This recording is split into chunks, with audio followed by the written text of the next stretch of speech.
Welcome to Season 2 of Next of Kin, the podcast. I'm your host Emma, a British expat who moved to Dubai to further my fashion career when a positive pregnancy test rocked my world. I was asked to choose between my career or my baby, so I realised I needed to pivot fast. And that's where Next of Kin came in. Last season you followed along as I muddled through my first year as a mum and started my first business. Now I have a toddler, a brand, and this podcast. So join me this season as I jump into my Mumpreneur era and try to figure out whether we can really have it all.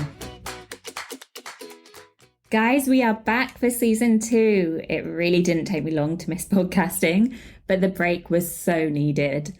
I say break, but instead I just had months and months of illness after illness in our house, and I know that everyone else seems to have had the same as well. If you already know me, you know that my toddler is a koala baby. But these illnesses, we even had a trip in an ambulance and a hospital stay, which was just awful and so scary.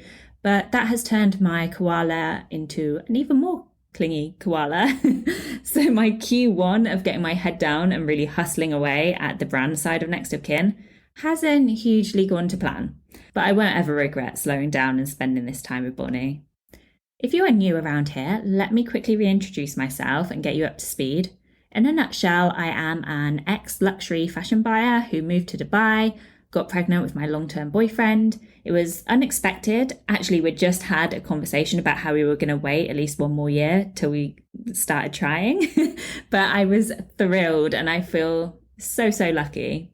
In Dubai, I think it's okay for me to say that the maternity leave situation here absolutely sucks. Because I was someone who had it good. And I managed to string out my leave with unpaid leave till about, I think she was nearly 4 or 5 months old. And then work wouldn't let me dodge going back to work any longer. I did try to go back. My baby Bonnie is an absolutely beautiful little character. But one trait that she gets from both myself and my partner is her stubbornness. I actually think we've bred like this super stubborn child. It's really been multiplied. So she wouldn't take a bottle and she was super greedy. And to be honest, she just wanted to be stuck to me all day. So that made things rather difficult. And about 6 weeks into going back to work, I was basically sat in front of a very disgruntled HR who, how can I put this diplomatically?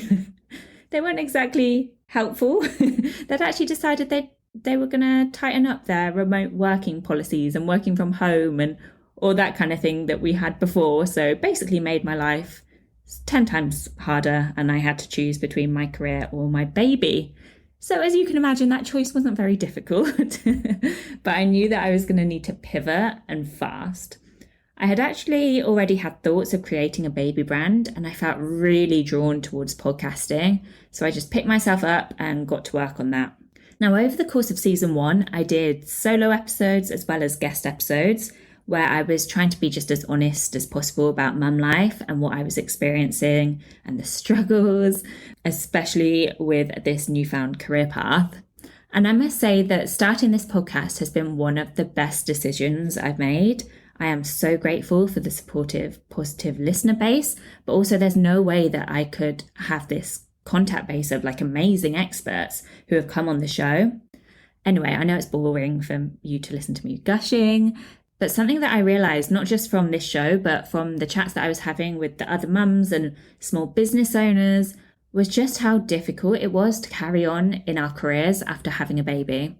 I met so many small business owners and I'd ask them why they started, like what was their story? And they'd always start with, well, after having kids. So that's why I decided to start afresh with season 2 of the podcast, where we're going to really focus in on this tussle between career and motherhood.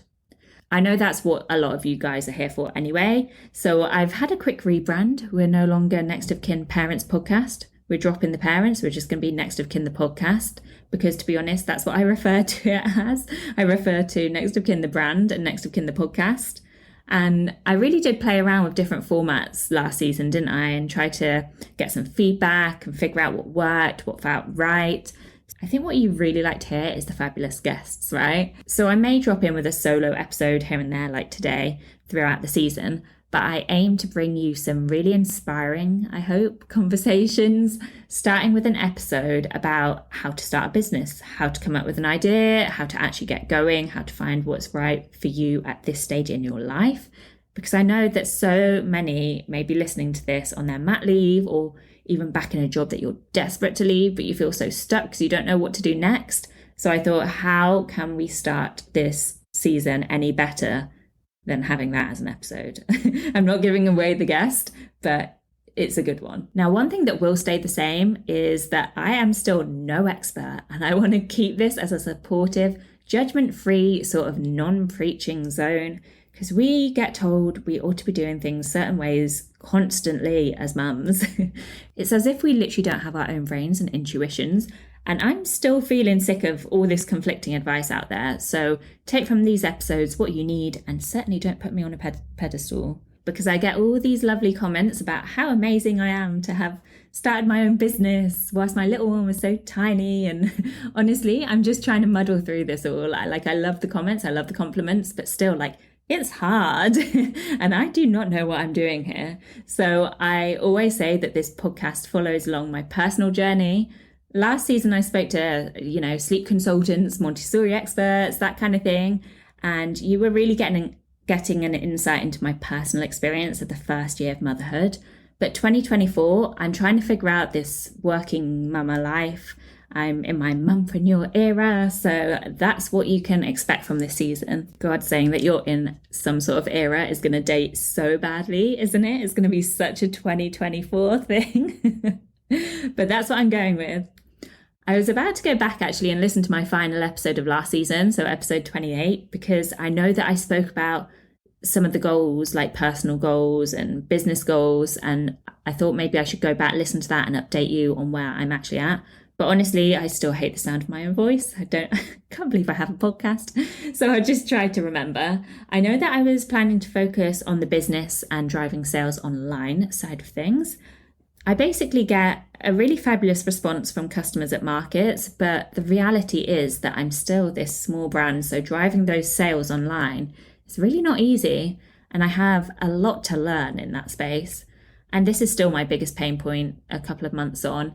I'm obviously part of a really competitive market, baby clothes, and there's all these big players dominating. Actually, I'll give you an example. So I worked with a company on Google Ads, and that's what they specialize on, is running adverts on Google.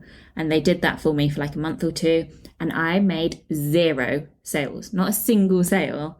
And they actually advised me, which I really appreciate the honesty, but they basically said, don't bother with this, because I was not going to be able to compete with, there were just 2 main brands there that were dominating the ad spend.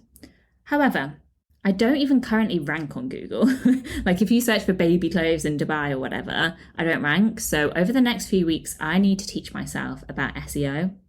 Actually, that then brings me on to my next point, which is that kind of balance. And I don't just mean mum and work-life balance. I mean, I have very limited time these days to work, and I'm just one person, and I don't have expertise in lots of fields like digital marketing and all these areas. But I'm also a new small business, so I'm cash poor.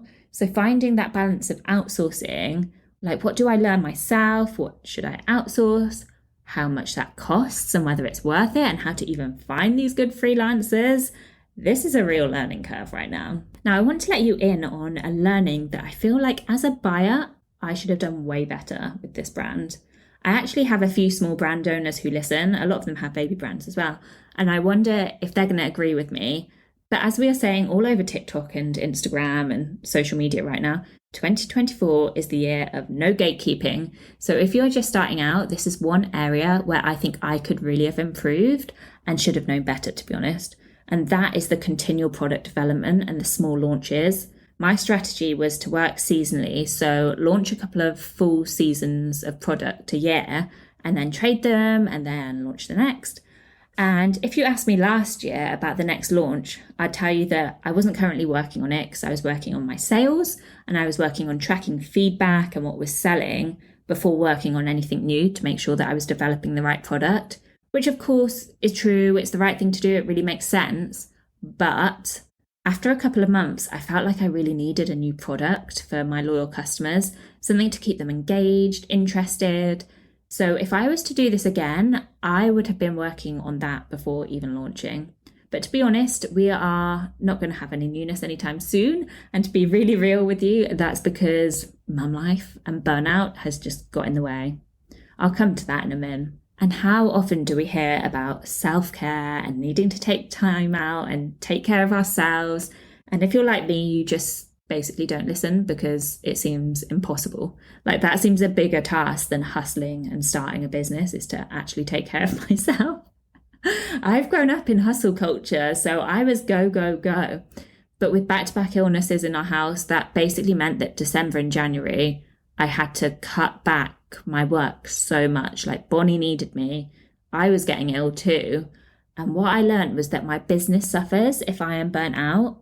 There is such a strong correlation at this stage. I mean, I'm the only person in my business, so it makes sense. But I really struggle to show up in my business if I am burnt out like that. And I hadn't realized actually how hard it is to be creative when you're feeling burnt out. So this has been what's pushed back my next range even further. I literally could not design. Like I didn't have it in me. I couldn't. And then the other place that needs creativity obviously would be the podcast. Thank God I stopped where I stopped, because that would have been so boring for you in like January. But the other place is social media and marketing. And I just didn't have it in me. Like I had zero new ideas. And I know that a lot of people were feeling like that in January. Like we all set our New Year's resolutions, didn't we? And then January came round and it just seemed to be like bad thing after bad thing, didn't it? Like it really wasn't giving the vibes that we were trying to manifest. So if anyone else is feeling a little or a lot burnt out, but feeling like they need to hustle through, honestly, my advice is take a step back, take a breath.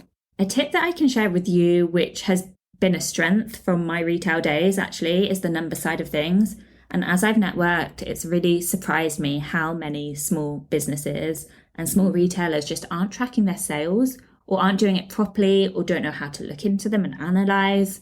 So since I was 21 and in my first head office retail role, Monday mornings have always been for Monday trade.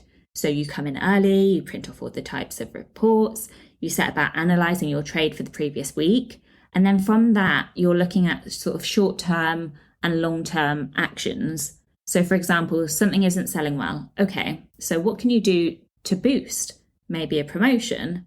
And you'd probably want to look into exactly why it isn't selling well so that you can then influence your range for the next season. You might even be thinking, I mean, from my point of view, is my sales channels. So I know that I'm not doing well online and I'm doing better at market. So how do I drive those sales online? Perhaps this is all super obvious to you, so sorry about that, but I know that there are a lot of small businesses or people starting out that just don't analyse their figures, or at least not regularly. So I would really implore you to start doing so. Make that your Monday trade every morning, because that's how I start my week, by Monday trade, as if I was literally still a buyer. So I guess those are a few honest business learnings for you and a few mistakes and an update on where I'm getting to with my business goals that I set. In my personal life, I am sure I told you in the last episode, probably that I was going to focus on Bonnie's feeding and sleep. It's been the focus since her life began. And I have no good update for you there, I'm not going to lie. So we'll skip over that. I've just decided I'm going to soak it all in with these contact naps, these sleepy snuggles. You know, when she was ill, and she really was back-to-back ill for well over a month. So of course she was doing all these contact naps and everything like that. And it's since then, we've not really recovered from that. And probably worse than the position when I last told you that I was going to try and improve the situation. But hey, I also now am going to try and use that time for me to rest now that I've realised that I kind of have to. And it's not going to last forever, is it? I'm not going to have these contact naps and sleepy snuggles and all of this when she's a teenager. So let's make the most of it now that she's a toddler. So this week's episode is basically this. This is just a really quick check-in from me to let you know where I'm at, where the business is at, and also just to let you know what's to come with the season. I have got so many big ideas, so many things I'd love to do with the podcast, but we really are going to focus in on careers this season, and we're going to kick them off with such a good episode next week. Now, if you don't follow the podcast already, please do. Most of you are listening, I think, on Apple Podcasts, and there will be like a little plus sign that you can tap. It's just one way that you can really help and support me to carry on being able to make this kind of content. So I really appreciate it. But I'm also just so excited about this season and the amazing episodes and guests that we've got coming. So please share with your friends. If you can think of a mum who is pregnant or maybe worried about going back to work or always saying that they want to start their own thing or struggle with balance, this is for her. Send it to that friend. Now keep your eyes peeled for our next episode of the season where we're going to be diving in. Trust me, it's going to be a good listen. I know I've mentioned it a million times already. But till then, if you have a topic that you'd like me to discuss or any questions, you can email directly podcast@nextofkin.ae. Do follow along at nextofkin.ae on Instagram and on TikTok. I really want to get my claws into TikTok. I feel like there's so much potential there. So if you're not already on TikTok, stop being a dinosaur, get yourself over there.